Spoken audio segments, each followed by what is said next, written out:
ኢትዮጵያ ለማኝ ሀገር ነች። ለማኝ ደጅጠኝ ለማኝ ሀገር ውስጥ እየኖርሽ አሁን ሲዳማ ለምን ትያለሽ?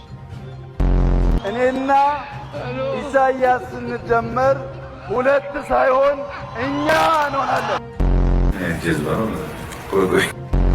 ትልቅ አደጋ የሚያደርሱ ትንንሽ ሰዎች ምሳሌ ከፈለክ አብይ አህመድ ኦቦሌስ ሸኔት አፋን አማሪፋ ዱበተመለ ኦቦሌስ መሸኔት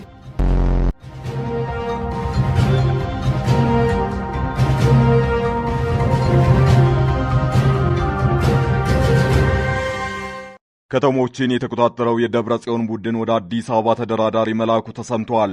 የጌታቸው ረዳ ጊዜያዊ አስተዳደር መዋቅርና አፍርሶ ከተሞችን በመቆጣጠር ላይ የሚገኘው የደብረ ጽዮን ገብረ ሚካኤል ቡድን ህወሓት ወደ አዲስ አበባ ተደራዳሪ ቡድን መላኩ ታውቋል። ቡድኑ ወደ አዲስ አበባ ተደራዳሪ ቡድን የላከው መፈንቅለ አስተዳደር ከፈጸመ በኋላ የቀድሞ ፕሬዝዳንት ባላቸው ጌታቸው ረዳ ምትክ የራሱን ፕሬዝዳንት ለማሾም ነው ተብሏል። ከመቀሌ ወደ 4 ኪሎ የተላኩት የደብረ ጽዮን ቡድን ተደራዳሪዎች አስተዳደሩን በራሳችን ሰዎች ስለተካልን ከኛ ሰዎች ፕሬዝዳንት ሹሙልን የሚል አቋም መያዛቸውን ገልጸዋል። ቡድኑ በጉዳዩ ላይ በሰጠው መግለጫ ጌታቸው ረዳን የሚተካ ፕሬዝዳንት ከ4 ኪሎ ለማሾም ከጠቅላይ ሚኒስትር አብይ አህመድ ጋር ለመደራደር ቡድኑን መላኩን አስታውቋል። የደብረ ጽዮን ቡድን ወደ አዲስ አበባ የላከው እነ ሌተናል ጀነራል ታደሰ ወረደን መሆኑ የተሰማ ሲሆን ለወትሮም ወደ አዲስ አበባ ቅንተው ከጠቅላይ ሚኒስትሩ ጋር የሚመክሩት ደብረ ጽዮን የነበሩ ቢሆንም አሁን በተፈጠረው ስጋት እንደገባቸው ጭምጭምታዎች ተሰምተዋል። ደብረ ጽዮን የጌታቸውን ቦታ ለመረከብ ከጠቅላይ ሚኒስትሩ ጋር ለመደራደር ወደ አዲስ አበባ ሊያቀኑ መሆኑ ከተነገረ በኋላ መቅረታቸው ተሰምቷል። ለጠቅላይ ሚኒስትሩ ተጠሪ የሆነው የጌታቸው አስተዳደር መፈንቅለ መንግስት አውጀው ወደ አዲስ አበባ ካቀኑ መታሰር አለባቸው የሚል ዘመቻ ቀደም ብለው ተሰራጭተዋል። የደብረ ጽዮንን ቡድን ሐሳብ ይዘው ወደ አዲስ አበባ ቀንተዋል የተባሉት ጀነራል ታደሰ ወረደ ጊዜያዊ አስተዳደሩን ከውስጥ ሆነው በማፍረስ መተባበራቸውን ጌታቸው ተናግረዋል። ጀነራሉ ጊዜው አስተዳደሩን እያፈረሱ መሆኑን ለመጀመሪያ ጊዜ በይፋ የተናገሩት በትናንትናው አዲስ አበባ ላይ መግለጫ በሰጡበት ወቅት ነው። ጌታቸው በመግለጫቸው ላይ የኔ ምክትል የጸጥታ ኃይል ተወካይ ነው፣ አንዳንዴ የመንግስት አካል መሆናቸውን ይረሱታል፣ የኔ ምክትል መንግስት እንደዚህ አይነት ነገሮችን መስራት አለበት ብሎ ሲያማረር ሰማዋለሁ። ትግራይን ሰላምና ጸጥታ የማስከበር ስራ ጌታቸው በግሉ በብር ወይም በጋዜጣ መግለጫ ሊያረጋግጥ አይችልም ሲሉ ጀነራሉን ወንጅለዋል። የጸጥታ ኃይሉን የመንግስት አካል መሆን አይደለም ችግር የሆነው የጸጥታ ኃይሉን ወክለው የገቡ ሰዎች የመንግስት አካል አድርገው ራሳቸውን አለመቁጠራቸው ነው በማለት እነ ጀነራል ታደሰ እንዳልታዘዟቸው ጌታቸው ተናግረዋል። ጌታቸው በመግለጫቸው ከተሞችን ተቆጣጥሬያለሁና ስልጣን ስጡኝ ብሎ ከጠቅላይ ሚኒስትሩ ጋር ለመደራደር ይመጣል ካሉት ቡድን ጋር አብይ እንዳይደራደሩ ሲሉም ጠይቀዋል። ጠቅላይ ሚኒስትር አብይ አህመድ የራሳቸውን ጊዜያዊ አስተዳደር አፍርሶ ማህተም ከነጠቀ አካል ጋር እንዳይደራደሩ አሳስበዋል። አብይ ለራሱ የግልና የቡድን ጥቅም ሲባል የህዝብን ሰላም፣ የፕሪቶሪያን ስምምነት፣ የሀገሪቱን መረጋጋት እንደ መያዣ ከተጠቀመ አካል ጋር ከተደራደሩ ልክ አይደለም ብለዋል። በጌታቸው መፈንቅለ መንግስት ፈጽሞብኛል ያሉት ቡድን ስልጣንን ለመቀበል ወደ ኋላ እንደማይልም ተናግረዋል። ይሁን እንጂ ጠቅላይ ሚኒስትሩ የጌታቸውን ጥሪ ተቀብለው የደብረ ጽዮን ቡድን የላከውን አካል ተቀብለው ሊደራደራሉ፣ ውድቅ ያደርጋሉ የሚለው ጉዳይ ተጠባቂ ሆኗል። ፌዴራል መንግስቱ በጉዳዩ ላይ የያዘው አቋም በይፋ መግለጫም ይሁን በሌላ አማራጭ በግልጽ አላሳወቀም። ተደራዳሪ ቡድኑ ወደ አዲስ አበባ የላከው የደብረ ጽዮን ቡድን መቀሌ ኤፍኤም 104.4ንና የከተማዋን ከንቲባ ጽሕፈት ቤት ተቆጣጥሯል። መቀሌን የታጠቀ ኃይል አሰማርቶ የተቆጣጠረው ቡድን አዲስ አበባ የሚገኙ ጌታቸው ረዳ በሄዱበት ኮብልለው እንዲቀሩ መቀመጫቸውን ተቆጣጥሯል። ኤርትራ ሊፈነዳ ነው ስለተባለው ጦርነት ዝምታዋን ሰብራለች። ከህወሓት ጀርባ ሆና ከኢትዮጵያ ጋር ጦርነት ለመቅጠም በመዘጋጀት የተከሰሰችው ኤርትራ በትግራዩ የፖለቲካ ምስቅልቅል እጄ የለበትም ብላለች። የፕሬዝዳንት ኢሳያስ አፈወርቂ አስተዳደር በቃል አቀባዩ የማነ ገብረ መስቀል በኩል በሰጠው መልስ አየሩን በጦርነት ውስጥ ከሞላው ጉዳይ ውስጥ የለውበትም ብሏል። አስመራ ምላሽ የሰጠችው ጌታቸው ረዳ ትናንት ከአዲስ አበባ በሰጡት መግለጫ ኤርትራን በስም ጠርተው የፕሪቶሪያውን ስምምነት እያፈረሰች ነው በሚል ክስ ካቀረቡ በኋላ ነው። ጌታቸው በመግለጫቸው በትግራይ ውስጥ ከሚፈጠር ትርምስ እናተርፋለን የሚሉ አካላት እንዳሉ በመጥቀስ ከዚህም መካከል አንዱ የኤርትራ መንግስት እንደሆነ አውቃለሁ ብለዋል። ይሁን እንጂ ኤርትራ በሰጠችው ምላሽ የፕሪቶሪያውን የሰላም ስምምነት የማፍረስ ምንም ፍላጎት የለኝም ብላለች።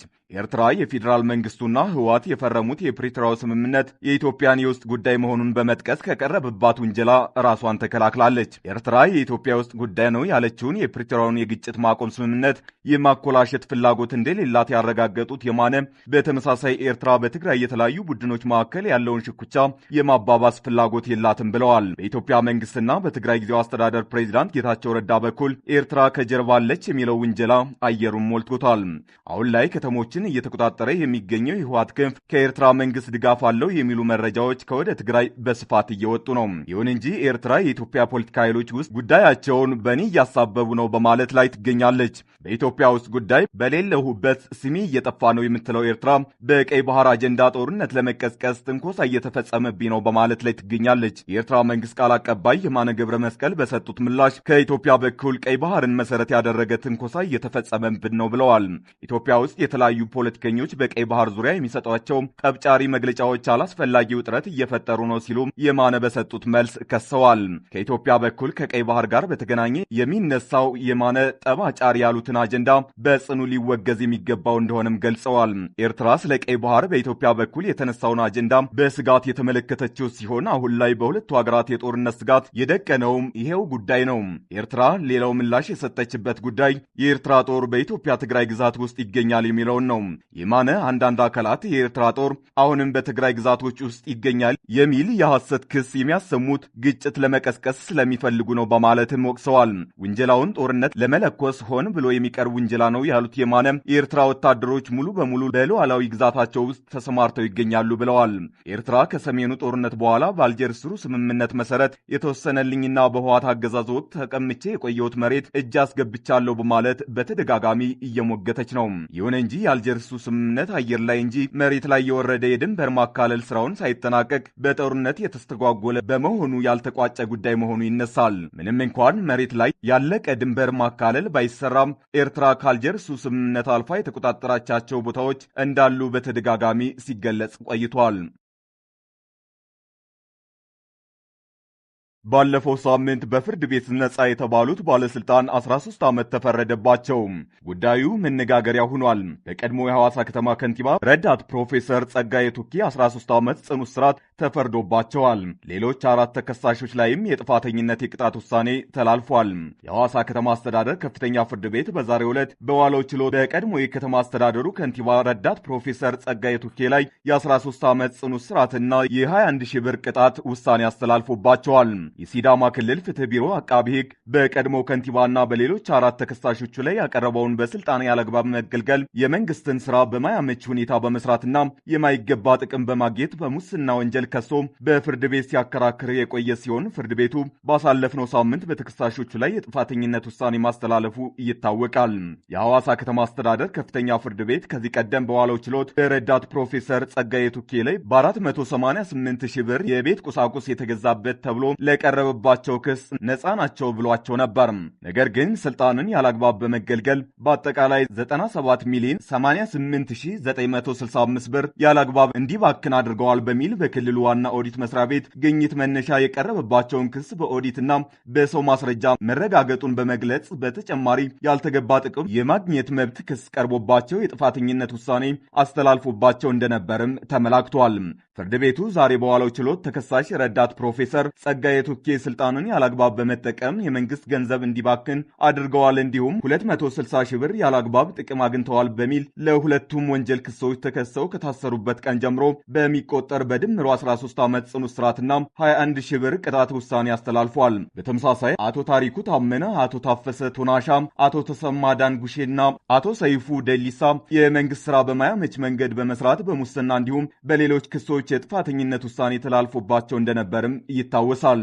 በዚህም መሰረት ፍርድ ቤቱ በዛሬው ችሎት ለቀረበባቸው ክስ የቅጣት ውሳኔ ማቅለያ እንዲደረግላቸው ያቀረቡትን ዝርዝር ምክንያቶች መካከል ተቀባይነት ያገኙትን በመመልከት በሁለተኛ ተከሳሽ አቶ ተሰማ ዳንጉሼ በሙስና ወንጀል ክስ 3 ዓመት ጽኑ እስራትና 1 ሺህ ብር ቅጣት ተላልፎባቸው በ2 ዓመት እንዲታገዱ ወስኗል። በሶስተኛ ተከሳሽ አቶ ታሪኩ ታመነ ተከሰው ከታሰሩበት ቀን ጀምሮ በሚቆጠር 8 ዓመት ጽኑ እስራትና 51 ሺህ ብር ቅጣት ተላልፎባቸዋል። እንዲሁም በአምስተኛ ተከሳሽ አቶ ሰይፉ ደሊሳ ተከሰው ከታሰሩበት ቀን ጀምሮ በሚቆጠር 8 ዓመት ከ5 ወር ጽኑ እስራትና 76 ሺህ ብር ቅጣት ውሳኔ በማሳለፍ የችሎት ውሎ መጠናቀቁን አሃዱ ከከተማ አስተዳደሩ ከፍተኛ ፍርድ ቤት ያገኘው መረጃ አመላክታል።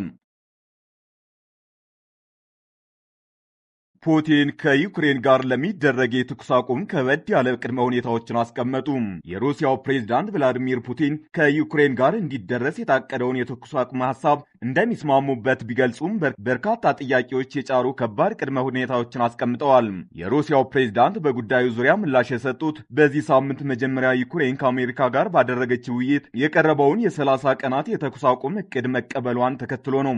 የዩክሬኑ ፕሬዝዳንት ቮሎዲሚር ዘለንስኪ በእቅዱ ዙሪያ ፑቲን የሰጡትን ምላሽ የማይጨበጥ ከማለት ባለፈ በሩሲያ ላይ ተጨማሪ ማዕቀብ እንዲጣል ጠይቀዋል። ይህ በእንዲህ እንዳለ አሜሪካ በሩሲያ የነዳጅ የጋዝ እና የባንክ ዘርፎች ላይ ተጨማሪ ማዕቀብ ጥላለች። ፑቲን ሐሙስ ዕለት በሞስኮ በተካሄደ ጋዜጣዊ መግለጫ ላይ የተኩስ አቁም ሐሳቡን ትክክለኛ ሲሆን እኛም እንደግፈዋለን፣ ነገር ግን ልንወያይባቸው የሚገቡ ጥያቄዎች አሉ ብለዋል። የተኩስ አቁም ስምምነቱ ወደ ዘላቂ ሰላም ሊያመራና የዚህን ቀውስ መንስኤ ማስወገድ ሊኖርበት ይገባል ብለዋል ፑቲን። ከአሜሪካውያን አጋሮቻችን ጋር መደራደር አለብን፣ ምናልባትም ወደ ዶናልድ ትራምፕ ስልክ እደውላለሁ ብለዋል። ለዩክሬን ወገን ለ30 ቀናት የሚቆይ የተኩስ አቁም ስምምነት መደረጉ ጥሩ ነው ሲሉም ፑቲን አክለዋል። እኛ ብንደግፈውም ግን ልዩነቶች አሉ ብለዋል። ዩክሬን ባለፈው ዓመት ወታደራዊ ዘመቻ በማድረግ የተወሰነ አካባቢ የተቆጣጠረችበት የኩርሱክ ግዛት አንደኛው ርዕሰ ጉዳይ መሆኑን ፑቲን ተናግረዋል። ሩሲያ ኩርሱክን ሙሉ በሙሉ ተቆጣጥራለች ከማለት ባለፈ በስፍራው ያሉ የዩክሬን ወታደሮች ተቆራርጠዋል ብለዋል። ለመውጣት እየሞከሩ ቢሆንም እኛ ግን ተቆጣጥረናል፣ መሳሪያቸውን በየቦታው ጥለዋል። ኩርሱክ ውስጥ ለዩክሬናውያን ሁለት አማራጭ ብቻ አሉ፣ እጅ መስጠት ወይም መሞት ብለዋል። ፑቲን በእርግጥ ይህንን ጦርነት መቀጠልና ዩክሬናውያንን መግደል እንደሚፈልግ በቀጥታ ለፕሬዝዳንት ትራምፕ ለመናገር ይፈራል ሲሉ ዘለንስኪ ተናግረዋል። የሩሲያው መሪ ብዙ ምንም የማይሰራ በርካታ ቅድመ ሁኔታዎችን አስቀምጠዋል ሲሉ ዘለንስኪ ተናግረዋል። ከፑቲን አስተያየትና ከዘለንስኪ ምላሽ በኋላ በሁለቱም ወገኖች አቋም መካከል ግልጽ የሆነ መለያየት መኖሩ ታይቷል። ዩክሬን ባለ ሁለት ሂደት እንዲኖር ትፈልጋለች፣ አስቸኳይ የተኩስ አቁምና ቀጥሎም የረጅም ጊዜ እልባት እንዲኖር። ሩሲያ በበኩሏ ሁለቱንም ሂደቶች መለየት እንደማትችል ከመግለጽ ባለፈ ሁለቱንም ጉዳዮች በአንድ ስምምነት ውስጥ መወሰን አለባቸው የሚል አቋም አላት። ሁለቱም ወገኖች አቋማቸውን ለማንጸባረቅ የቆረጡ ይመስላሉ። ሩሲያን ለሰላም ጥሪው እምቢተኛ እንደሆነች አድርጋ በማቅረብ ዩክሬን በሩሲያ ላይ ጫና እንደምትፈጥር ታምናለች። ሩሲያ በበኩሏ ስለ ኔቶ መስፋፋትና ስለ ዩክሬን ሉዓላዊነት ያላትን መሰረታዊ ስጋቶቿን ለማቅረብ አሁንም እድል እንዳላት ታምናለች።